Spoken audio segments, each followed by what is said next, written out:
Hello students,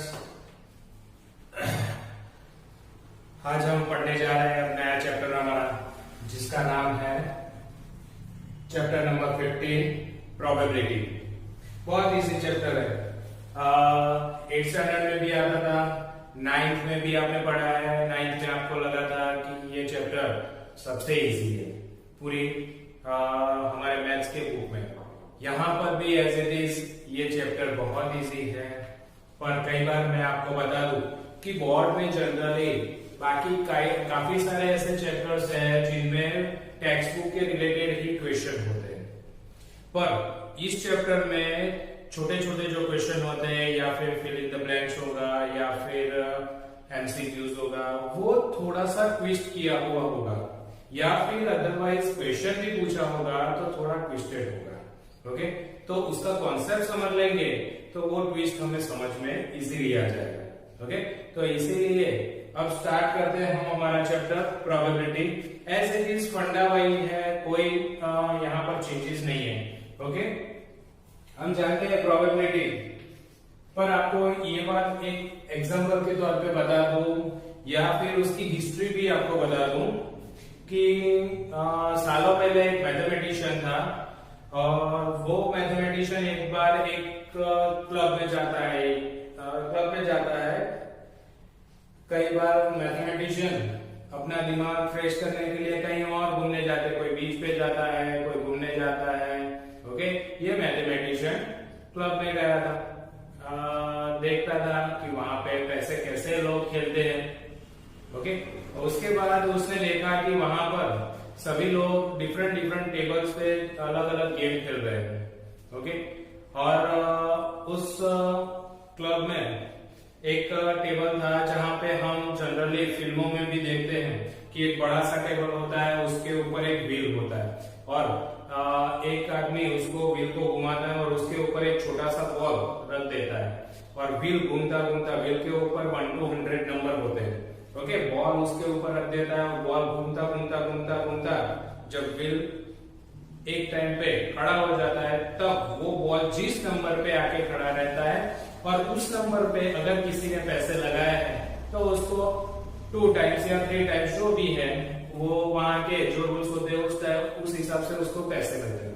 okay, तो ये mathematician उस गेम को देख के सोचने लगा कि ये क्या है कि अगर कोई इंसान 55 नंबर पे अगर पैसा लगाता है तो उसको उसके ऊपर 1 to 100 नंबर लिखे हुए होते। ओके, 1 to 100 में से कौन सा नंबर आएगा वो उसको पता नहीं है, पर फिर भी वो खेलता है 55 नंबर के ऊपर पैसे। सपोज के उसने जितने भी पैसे लगाए हैं, ओके, तो उसके ऊपर व्हील जब घूमता है तो 100 नंबर में से कोई एक नंबर आने वाला है। उसका नंबर आएगा कि नहीं आएगा, 55 नंबर आएगा कि नहीं आएगा, कोई नहीं जानता। सब लोग कहते हैं कि लक होगा तो आएगा, पर वो मैथमेटिशियन घर पे आके सोचने लगा कि इसमें जीतने की पॉसिबिलिटी कितनी।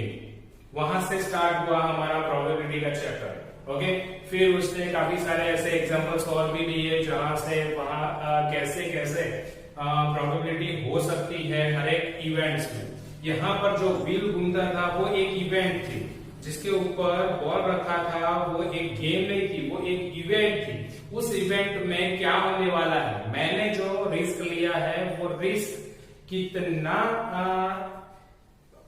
प्रोबेबल है वो जानने के लिए फिर मैथमेटिशियन ने अपनी कलम उठाई और वहां पे ये चैप्टर प्रोबेबिलिटी हमें मिल गया।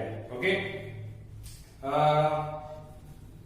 जे कार्टर नाम के एक मैथमेटिशियन ने इस तरह से एक बुक भी लिखी उसके ऊपर। ओके, वो उसने देखा कि ऐसे लोग खेल रहे हैं तो उसमें जीतने की पॉसिबिलिटी उसकी कितनी है। ओके, और उसने एक बुक लिख डाली, the book on the game of chance.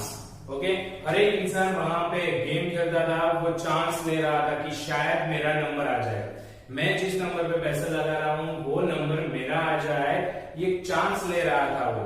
Okay, 100 में उसका जो 100 पार्ट है उसका 100 में वो उसकी पॉसिबिलिटी है। ओके, तो उसमें भी 1/100 उसकी प्रोबेबिलिटी थी, फिर भी वो खेलता है। क्यों? तो टेक अ चांस। तो हमारी प्रोबेबिलिटी का मीनिंग होता है टेक अ चांस।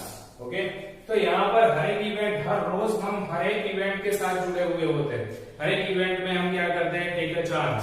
ओके, आज एग्जाम है, मान लो कि किसी का पेपर है, एग्जाम है, तो आज हम पेपर दे रहे हैं, तो क्या कर रहे हैं? One type of take a chance, हम चांस ले रहे हैं, शायद पास हो जाए। ओके, कई ऐसे स्टूडेंट्स होते हैं बिना पढ़े ही चले जाते हैं और चांस ले लेते हैं कि शायद चोरी हो जाए, पर यहाँ पर ये सब चलता नहीं है, मेहनत तो करनी पड़ती है। चल, तो फिर टेक अ चांस, ये चांस यहां पर हम देखते हैं। ओके, प्रोबेबिलिटी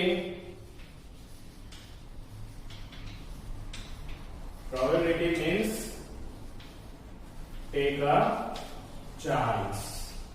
ओके, चलो प्रोबेबिलिटी को शॉर्ट में हम पी से जानेंगे उसको। ओके, शॉर्टली हम किससे जानते हैं?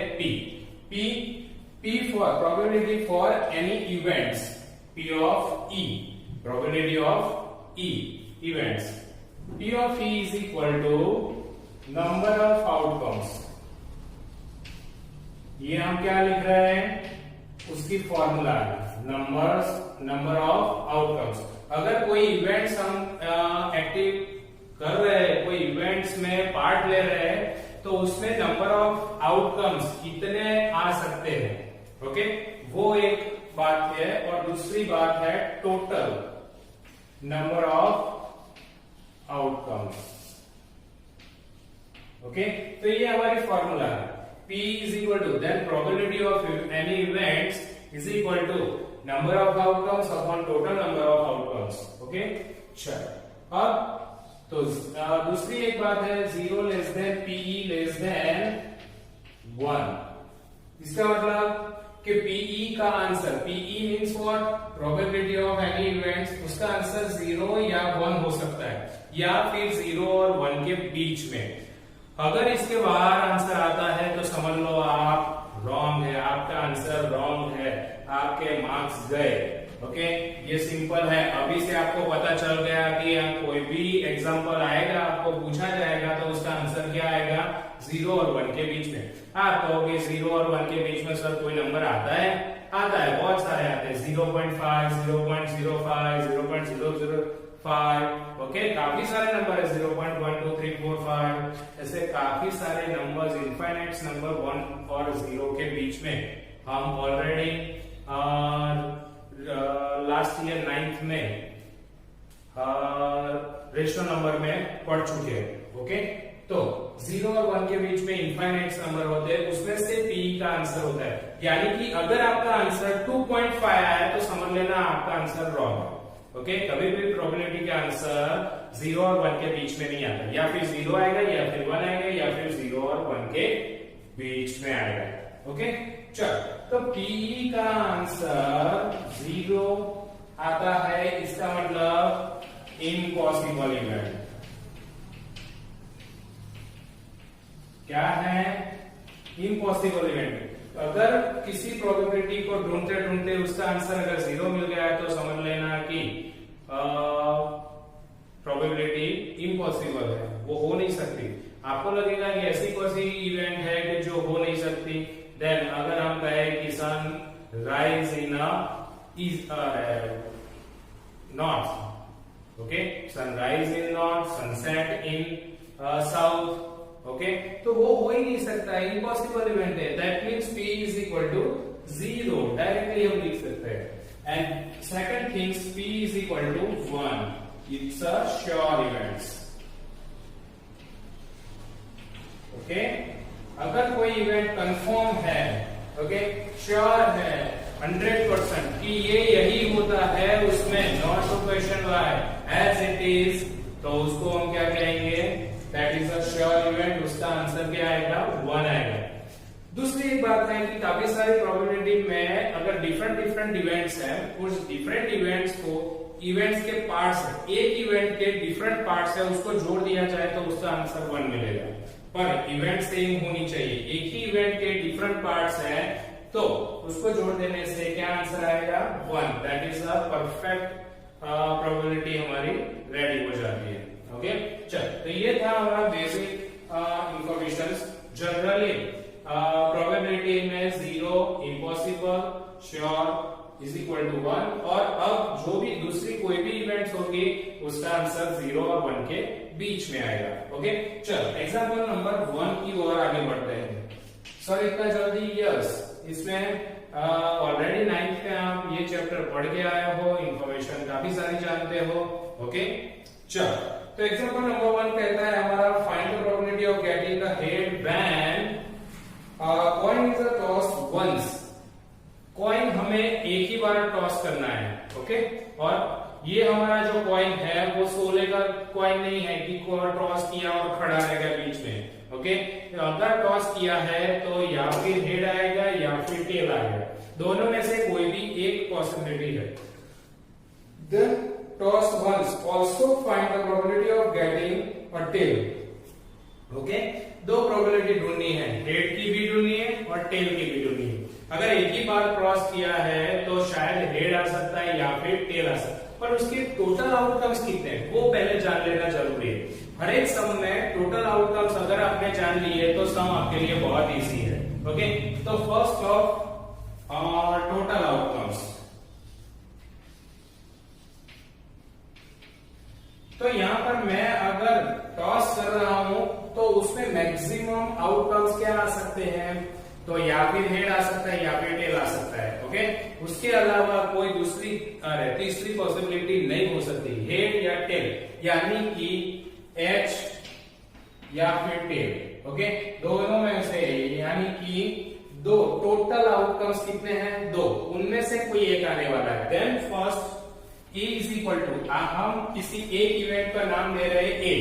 ओके, फर्स्ट हमारी इवेंट है find the probability getting the head. Head आने की प्रोबेबिलिटी हम ढूंढ रहे हैं, उसको हमने नाम दिया A। तो क्या लिखेंगे? Getting head. चलो, हेड आ सकता है, अगर मैंने टॉस किया और हेड आ गया, कितनी बार हेड आएगा? तो एक बार टॉस किया तो एक ही बार आएगा, दैट मीन्स 1। और P of A is equal to number of outcomes and divide by total number of outcomes. Okay, that means number of outcomes हमारे कितने? 1, और टोटल नंबर ऑफ आउटकम्स कितने? 2। That means possibility 0.5। Okay, one half means 0.5। Okay, next second event क्या है? दूसरा क्या find out करने के लिए बोला है? Find the getting a tail. Okay, then B is equal to getting tail. Okay, चल, तो टेल कितनी बार आ सकती है? 1 टाइम्स। ओके, टॉस किया है, हेड नहीं आया पर टेल आया, तो टेल कितनी बार है? एक ही बार टॉस किया है तो ऑब्वियसली एक ही बार टेल आएगा। ओके, देन 1 और P ऑफ B। ओके, अब कितना? नंबर ऑफ आउटकम्स 1 और total number of outcomes 2। Okay, चलो, तो ये हो गया हमारा एग्जांपल नंबर 1। ऐसा ही एग्जांपल नंबर 2 देखते हैं। बहुत इजी है, आपको पता चल चुका होगा। हर बार फॉर्मूला लिखने की जरूरत नहीं है, पर आपकी इवेंट्स लिखो, इवेंट्स में आने वाले नंबर ऑफ आउटकम्स लिखो, उसके बाद आपकी प्रोबेबिलिटी आप फाइंड आउट करो। ओके, चलो, एग्जांपल नंबर 2 है अ bag contain a ball. Okay, red ball, blue ball and yellow ball. Red, blue and yellow. Red ball, blue ball and a yellow ball। Okay, एक bag है, उस bag में 3 balls हमने डाले हैं, red, blue and yellow. Okay, अब आंखें बंद करके उसको रैंडमली हम सिलेक्ट करते हैं, पता नहीं है कौन सा हाथ में आने वाला है। ओके, रेड भी आ सकता है, ब्लू भी आ सकता है और येलो भी आ सकता है। देयरफॉर हमें फाइंड आउट करनी है, find the probability of yellow ball, red ball and blue ball. हर एक की पर्सनल हमें ढूंढनी है। तो पहली event getting red ball. Okay, चल रेड, पर्टिकुलरली रेड बॉल। अब टोटल आउटकम्स कितने हमारे यहाँ पर, ये रेड बॉल, ब्लू बॉल है, येलो बॉल, तो टोटल आउटकम्स हमारे कितने हैं 3, क्योंकि अंदर 3 में से एक भी और ज्यादा निकलने वाला नहीं है। ओके, रैंडमली आंखें बंद करके बॉल निकाल रहे हैं तो 3 में से ही कोई एक आने वाला है, यानी टोटल आउटकम्स कितने हुए हमारे 3 हुए। ओके, चौथा नहीं आने वाला, यानी 4 आउटकम्स, टोटल आउटकम्स नहीं कह सकते हम, क्योंकि हमने डाला ही red ball, blue ball, yellow ball और हर एक के एक एक बॉल है, तो टोटल 3 बॉल ही है।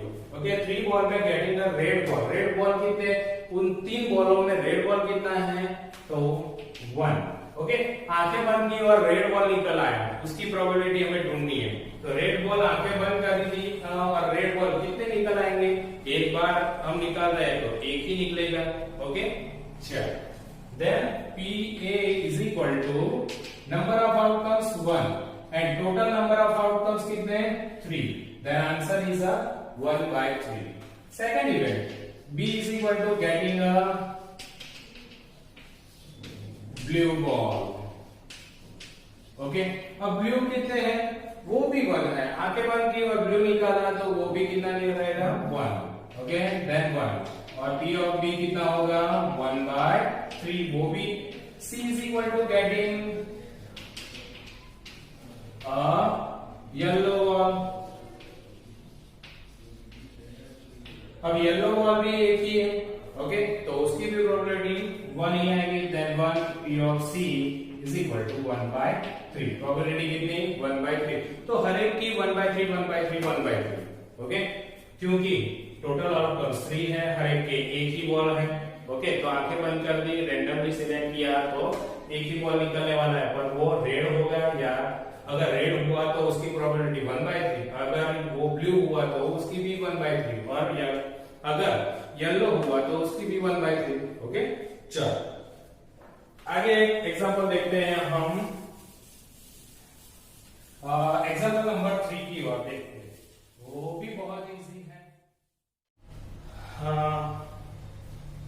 Example number 3।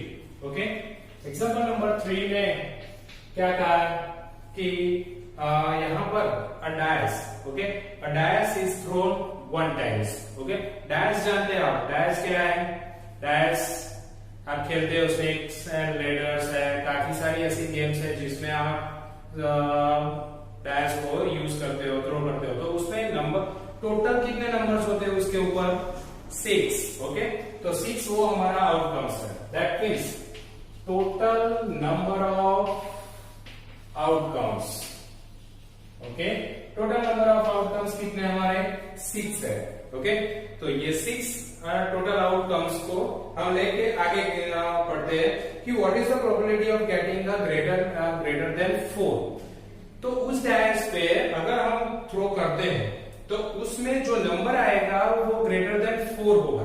ग्रेटर देन 4 कौन कौन से नंबर हो सकते हैं, 5 6 7 8 9 है ना, 9 कौन से हो सकते हैं 5 एंड 6, क्योंकि डायस पे टोटल 6 ही नंबर होते हैं, 7 नंबर कभी होता नहीं है। 7 अगर पूछा जाए, अंदर पूछेंगे अगर find the probability of 7 number, that means impossible event, dash पे कभी 7 नंबर आता नहीं है। Okay, that means total number of outcomes हमारे पास 6 है, उसमें हमें प्रोबेबिलिटी ढूंढनी है फर्स्ट केस ग्रेटर देन 4। हमने जब डैश को थ्रो किया है तो नंबर आने की पॉसिबिलिटी कौन सी है, तो ग्रेटर देन 4 की। अब ग्रेटर देन 4 में कौन कौन से नंबर आ सकते हैं, तो 5 आ सकता है एंड 6 आ सकता है। ओके, चल, तो यहां पर A is equal to getting a number is greater than 4। Greater than 4 का है तो कौन कौन से नंबर आ सकते हैं, 5 एंड 6, यानी 2 नंबर आ सकते हैं। Okay, that means total number of number of outcomes कितने 2 and total number of outcomes 6, then P of A is equal to number of outcomes 2 and total number of outcomes 6, cut करते हैं तो 3, 1/3। Answer always fraction में ही आना चाहिए और denominator बड़ा ही होना चाहिए, याद रखो। ओके, तो ही आपका आंसर 1 और 0 के बीच में आ सकता है। अगर डिनोमिनेटर बड़ा आया तो सॉरी न्यूमरेटर बड़ा आया तो आपका यहीं पर रॉन्ग हो। ओके, डिनोमिनेटर कंपल्सरी बड़ा होना चाहिए। चलो, इसी में ही एक सेकंड इवेंट है। सेकंड इवेंट को जान लेते हैं। क्या कह रहा है? What is the probability of getting the less than और equal to 4?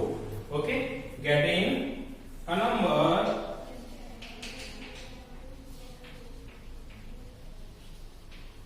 is less than equal to 4। Okay, ये लेस देन इक्वल टू 4 का मतलब क्या होता है? तो 4 और 4 से कम। ओके, यानी कि लेस देन इक्वल टू 4। तो कौन कौन से नंबर आ सकते हैं? 0 तो होता नहीं है डायस पे, तो 1 2 3 4, 1 2 3 और 4 नंबर है। 4 क्यों आएगा? क्योंकि इक्वल टू का है, लेस देन इक्वल टू 4, यानी 4 भी आएगा, पर यहाँ पर सिर्फ ग्रेटर देन का। Okay, greater than equal to 4 का होता तो 4 आता उसमें। ओके, पर यहाँ पर सिर्फ ग्रेटर देन था, यहाँ पर लेस देन इक्वल टू 4 है, इसका मतलब 4 इंक्लूड होगा। तो टोटल आउटकम्स कितने यहाँ पर? 1 2 3 4 आउटकम्स है। Okay, number of outcomes. चलो, P of B is equal to क्या होगा? हमारे आउटकम्स कितने? 4 और टोटल आउटकम्स कितना? 6। ओके, कट करते हैं 2 2 and 2 3 देन आंसर 2/3।